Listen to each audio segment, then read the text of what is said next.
স্বাগত জানিয়ে শুরু করছি তোমাদের 2.3-এর গণিতের 2.3-এর 18 থেকে 20 নম্বর সমস্যা এই পাঠে আলোচনা করব। এর আগে তোমাদের ধারাবাহিকভাবে তোমাদের বইয়ের 1.1 থেকে 2.3 পর্যন্ত কয়েকটি টপিকে পার্টগুলো পার্টে পার্টে বিভক্ত করে আলোচনা করা হয়েছে এবং এর প্লে লিস্ট দেওয়া আছে এই চ্যানেলে। তোমরা ইচ্ছা করলে কিন্তু প্লে লিস্ট থেকে ধারাবাহিকভাবে সকল সমস্যাগুলো দেখে আসতে পারো। আর এখনকার টপিকে আমি 18 থেকে 20 নম্বর সমস্যা আলোচনা করব। তো তোমাদের যাদের প্রয়োজন, তোমরা যারা এটা দেখতে আসছো, অবশ্যই স্কিপ না করে শুরু থেকে শেষ পর্যন্ত দেখবে। এরপর তোমাদের ভালো লাগা মন্দ লাগা কমেন্টে জানাবে। আশা করি তোমরা যদি শুরু থেকে শেষ পর্যন্ত স্কিপ না করে দেখো, এখান থেকে তোমরা যে উদ্দেশ্য নিয়ে সমস্যাগুলো দেখতে আসছো বুঝতে পারবে। তো দেখো 18 নম্বর সমস্যাটি কী আছে আমরা একটু দেখে নিই। 18 নম্বর সমস্যাটি বলেছে এরকম যে 120 কেজি চালে 10 জন লোকের 27 দিন চলে। 120 কেজি চালে 10 জন লোকের 27 দিন চলে। 10 জন লোকের লোক সংখ্যা কিন্তু 10 জনই আছে, এটা খেয়াল করতে হবে। তাহলে 10 জন লোকের 45 দিন চলতে হলে কত কেজি চাল প্রয়োজন হবে? 120 কেজি চালে 10 জন লোকের 27 দিন চলে, 10 জন লোকের 45 দিন, দিন সংখ্যা কিন্তু বৃদ্ধি পেয়েছে, সেক্ষেত্রে চাল কত বেশি লাগবে সেটাই আমাদের বের করতে হবে। তো খেয়াল করো বন্ধুরা যে এখানে যদি লোক সংখ্যা কমে যায় চালও কিন্তু কম খরচ হবে, লোক সংখ্যা বেড়ে গেলে চালও বেশি খরচ হবে, এটা আমাদের খেয়াল করতে হবে। তো এক্ষেত্রে আমরা এটা যেহেতু লোক সংখ্যা দুই ক্ষেত্রে 10 জন আছে, তোমরা ইচ্ছা করলে লোক সংখ্যাটাকে বাদ দিয়েও কিন্তু অঙ্কটি করতে পারো। তো আমি লোক সংখ্যা দিয়েই দেখাচ্ছি কীভাবে এটা আগাবো। তাহলে আমরা এটা যেহেতু চালের প্রয়োজন বলেছে, আর আমরা জানি যা চাওয়া হয় সেটা ওই পাশে লিখতে হয়, আর যেটা থেকে বের করব সেটা এই পাশে লিখতে হয়। তাহলে এটা কীভাবে সাজাবো? আমরা এটা এইভাবে লিখতে পারি, 10 জন লোকের 27 দিন চলে 120 কেজি চালে। 10 জন লোকের 27 দিন চলে 120 কেজি চালে। একটা তোমাদের খেয়াল করতে হবে, এই 10 জন এই লোক সংখ্যা কিন্তু এই অঙ্কে কোনো প্রভাব ফেলেনি। তার কারণ লোক সংখ্যা শুরুতে যা ছিল পরেও সেই লোক সংখ্যার কথাই বলা হয়েছে। এই ক্ষেত্রে আমরা 10 জনকে কোনো কাজে লাগাবো না অঙ্কে, কিন্তু এইগুলোকে কাজে লাগাবো। তাহলে আমরা লিখব অতএব 10 জন লোকের একদিন চলে। খেয়াল করো 27 থেকে আমরা 1 পেয়েছি, 27কে 27 দ্বারা ভাগ করে, তার মানে 27 জন লোকে যদি 120 কেজি চাল লাগে, কিন্তু একজন লোকের কিন্তু চাল সংখ্যা 120 কেজি লাগবে না, কম লাগবে। এই ক্ষেত্রে কী হবে? এটা ভাগ হবে, তাহলে 120 নিচে 27 কেজি চালে। অতএব 10 জন লোকের এবার 45 জন দিন চলতে কত চাল লাগবে সেটা বের করতে বলেছে। তাহলে 45 দিন চলে, তাহলে 120 গুণন 45 নিচে 27 কেজি চালে। তাহলে কী করা হলো? দিন সংখ্যা বের হয়ে গেছে, তাহলে চালও বেশি লাগবে। এটা আমি আগেই বলেছি, এটা একটি সরল অনুপাত, এটা কিন্তু ব্যস্ত অনুপাত নয়। তাহলে যেহেতু 45 1 থেকে হয়েছে মানে গুণ করেছি, এখানেও গুণ। এখন এটাকে আমরা কাটে যেটা পাবো, মূলত কত কেজি চাল লাগবে 45 দিন চলতে 10 জন লোকের। এখন দেখো যদি 9 দিয়ে কাটি, 3 নং 27, 5 নং 45, আবার 3 দিয়ে 12কে কাটলে 3 4 12, এই শূন্যটা এখানে উঠে গেল। এক্ষেত্রে দেখো 40 আর 5 গুণ করলে, 4 আর 5 গুণ করলে 20 হয়, আর এই শূন্যটা নিয়ে আসলাম, তাহলে 200 কেজি। এর উত্তর হবে 200 কেজি। তাহলে আশা করি সমস্যাটি খুবই সহজ মানের একটি সমস্যা, তোমরা বুঝতে পেরেছ। তাহলে আমাদের আগে বুঝতে হবে যেটা সরল অনুপাত না এটা ব্যস্ত অনুপাত। তারপর এই অঙ্কে কী চাওয়া হয়েছে, যেটা চাওয়া হয়েছে সেটা সবসময় ওই পাশে বাম পাশে রাখতে হবে। আর যদি আমি এই পাশ থেকে মনে করি যে আমরা ডান পাশে রাখবো, এটা বাম পাশে রাখবো। যা থেকে চাওয়া হয়েছে সেটা এই পাশে, আর যা চাওয়া হয়েছে সেটা এই পাশে। তাহলে এইভাবে সমস্যাগুলো যদি তোমরা চিন্তা করে সাজাতে পারো, অঙ্ক কিন্তু মোটেই জটিল নয়, এটা ঐকিক নিয়মের একটা সমস্যা। এখন পরের যে 19 নম্বর সমস্যা সেটা আমরা দেখে আসবো। তবে তোমরা যারা আমাকে দেখছো, যারা সাবস্ক্রাইব করে আমাকে দেখছো, তোমাদের অসংখ্য ধন্যবাদ। আর যারা দেখছো যদি ভালো লেগে থাকে অবশ্যই ভিডিওটিতে একটি লাইক এবং তোমাদের মতামত জানাবে কমেন্টে। চ্যানেলটিকে সাবস্ক্রাইব করে আমার পাশে থাকবে এই আশা করছি। তো 19 নম্বর বলছে যে 2 কুইন্টাল চালে 15 জন ছাত্রের 30 দিন চলে। তাহলে ওই পরিমাণ চালে, চাল কিন্তু এক্ষেত্রে একই হয়ে আছে। আগের অঙ্কে যেমন 10 জন ঠিক ছিল, একই ছিল, এই ক্ষেত্রে এখানেও কুইন্টাল মানে চাল একই আছে। তাহলে 2 কুইন্টাল চালে বা ওই পরিমাণ চালে 20 জন ছাত্রের কত দিন চলবে।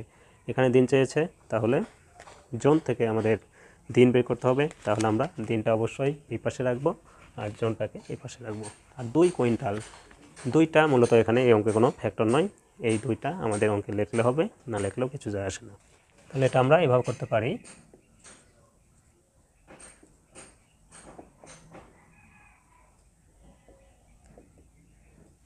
দুই কুইন্টাল চালে 15 জন ছাত্রের চলে 30 দিন। কুইন্টাল চালে 15 জন ছাত্রের চলে 30 দিন। অতএব আমি আগে বলেছি যে দুইটা এই অঙ্কের জন্য কোনো প্রয়োজন নয়, এই জন্য লিখব যে 2 কুইন্টাল চালে 1 জন ছাত্রের চলে। এক্ষেত্রে বন্ধুরা দেখো, এটা কিন্তু একটি ব্যস্ত অনুপাত। তার কারণ হচ্ছে 15 জন ছাত্রের যদি 30 জন দিন চলে, তাহলে একজন ছাত্রের কিন্তু কম দিন চলবে না, ওই চালটা অনেক বেশি দিন ধরে খেতে পারবে। এক্ষেত্রে এখানে আমরা 15কে 15 দিয়ে ভাগ করে 1 পেয়েছি, তার মানে এখানে 30কে আর 15 দিয়ে ভাগ করা যাবে না, এক্ষেত্রে গুণ করতে হবে। এই জন্য 30 গুণন 15 দিন। অতএব 2 কুইন্টাল চালে এবার 20 জন ছাত্রের চলে, তাহলে 30 গুণন 15 নিচে 20 দিন। তার কারণ হচ্ছে এখানে 1 থেকে 20 হয়েছে, তার মানে 1-এর সাথে 20 গুণ করেছি। আর যেহেতু এটা ব্যস্ত অনুপাত, তাহলে এই পাশে অবশ্যই সেটা ভাগ করতে হবে। ব্যস্ত অনুপাত বলে তার বিপরীতটা করতে হয়, তাহলে এই জন্য 20টা নিচে লেখা হয়েছে। এখন আমরা এটাকে যদি কাটি, 3 5 15, 4 5 20, আমরা অথবা তোমরা মনে যদি করো আমি এইভাবে কাটবো না, 10 দিয়ে কাটবো, 10 দুগুণ 20, 3 10 30, ইচ্ছা তোমাদের। আবার দেখো 2 দুগুণ 4, 15 দুগুণ 30, আর কিন্তু কাটতে পারছি না, সেক্ষেত্রে আমরা কী করবো, 3 আর 15 গুণ করলে 45 হবে, নিচে 2। এখন এটাকে একটু ভাগ করে দেখাবো, যেহেতু এটা একটা ভগ্নাংশের মতো হয়ে গেছে।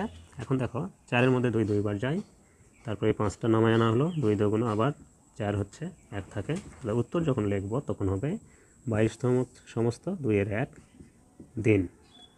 তার মানে 22.5 দিন চলবে যদি 20 জন ছাত্র ওই চালটি খেতে চায়। আশা করি তোমরা সমস্যাটি বুঝতে পেরেছ।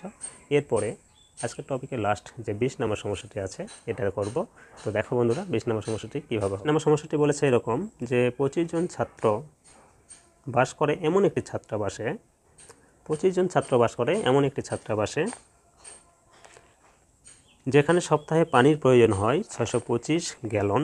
তাহলে সপ্তাহে 900 গ্যালন পানিতে কতজন ছাত্র প্রয়োজন মেটাতে পারে। তার মানে একটা ছাত্রাবাসে 25 জন ছাত্র বাস করে, সেখানে এক সপ্তাহে পানি লাগে 625 গ্যালন। তাহলে 900 গ্যালন পানি যদি ওখানে সরবরাহ করা হয়, তাহলে কতজন ছাত্র ওই প্রয়োজনটা মেটাতে পারবে। তার মানে আমাদের জন চেয়েছে, দেওয়া আছে গ্যালন, করতে হবে জন, তাহলে জনটা অবশ্যই আমরা এই পাশে লিখব। তাহলে এখানে সপ্তাহটা কিন্তু কোনো ফ্যাক্টর নয়, আমরা সপ্তাহটাকে লিখব না। এই ক্ষেত্রে কী করব, আমরা লিখব 625 গ্যালন পানিতে প্রয়োজন মেটায়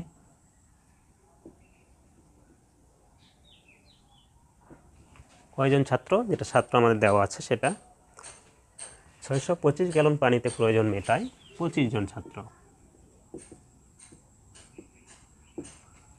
অতএব 1 গ্যালন পানিতে প্রয়োজন মেটায়।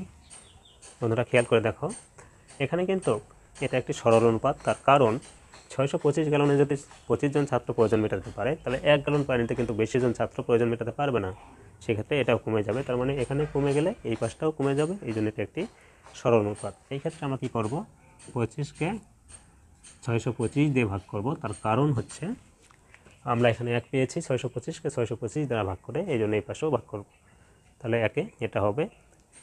হয়তো বা তোমরা আগে শিখে আসছো যে এখানে 1 লিখলে নিচে লিখতে হয়, এখানে কখনো গুণ করতে হয়। কেন করতে হয়, আমি যে কথাগুলো বলছি এটা যদি ভালো করে খেয়াল করার চেষ্টা করো, তাহলে কিন্তু তোমরা বুঝতে পারবে। হয়তো তোমরা স্যারদের কাছে শিখছো যে এখানে 1 লিখলে এখানে তো নিচেই হয়, কেন হয় সেটার ব্যাখ্যা সহ কিন্তু আমি বলছি। এই জিনিসটা তোমাদের অবশ্যই মাথায় রেখে আগাতে হবে। এখন আমরা করব, দেখো, অতএব 900 গ্যালন পানিতে প্রয়োজন মেটায়। তাহলে দেখো 1 থেকে 900 হয়েছে, মানে 1কে 900 দ্বারা গুণ করেছি, মূলত করেই 900 হয়েছে। তাহলে এই পাশে যদি গুণ করি, আর এটা যদি সরল অনুপাত হয়ে থাকে তাহলে এই পাশেও গুণ করতে হবে। এই জন্য আমরা কী করব, 25 গুণন 900 নিচে 625 জন ছাত্রের। এখন এটাকে যদি আমরা কাটাকাটি করি, তাহলে কাটাকাটি করার পরে যেটা পাবো সেটাই উত্তর হবে। সেক্ষেত্রে আমরা দেখো 25 দিয়ে 625কে কিন্তু কাটা যায়।